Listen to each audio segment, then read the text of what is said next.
Good morning, Mrs. Coryell's class. Good morning, Mr. Connor. Today we finished 1.3. We were dealing with exponents and multiplying by numbers that end in 0. Yes?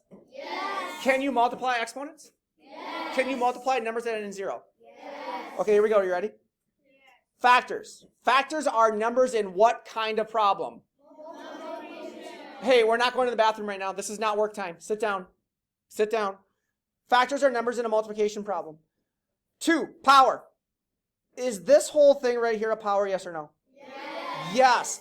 A power has a little tiny number called an Exponent. and it has a really big number called a Base. What does the exponent tell? Raise your hand on this one. What does the exponent tell the base to do, Allie? The exponent tells the number to multiply itself. Yes. No matter how many. Perfect. Tells the base how many times to multiply itself. Love it. Standard form. The answer or the... Problem. An expanded form would be really what? Big. Stretched out, right? Yeah. Okay, here we go. Can you guys multiply by numbers that end in 0? Yes. So 9 times 1,000, that's a big number, right? Yes. Do we multiply the whole thing or do we just pick out the non-zero numbers?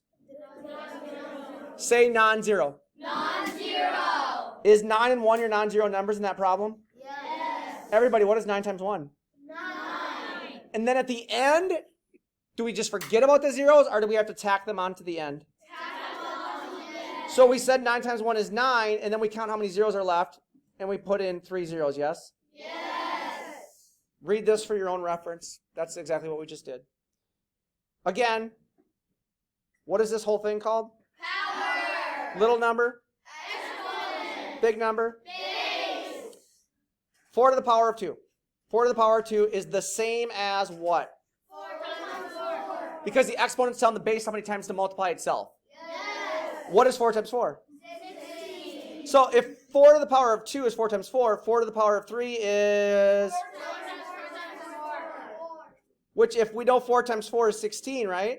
Yes. Don't we just have to do 16 times 4? Yes. Which is 64? Yes.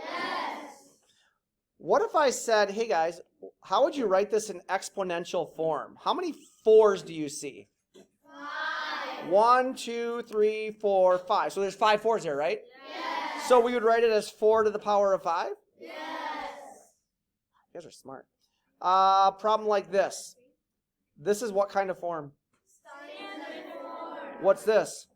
Standard form. So the answer and the question can be standard form, right? Yes. But if you ever see it all stretched out, that is called what kind of form? Standard form. Word problems. What's our strategy for word problems? On the count of 3, I want you to talk about our strategy. On the count of 3. 1, 2, 3. Read. Say it again. Read. Read. No, wait. Listen to me. Listen to me. Read. Read. Reread. Reread. Put in your own words. Put your own words. Shh. We good?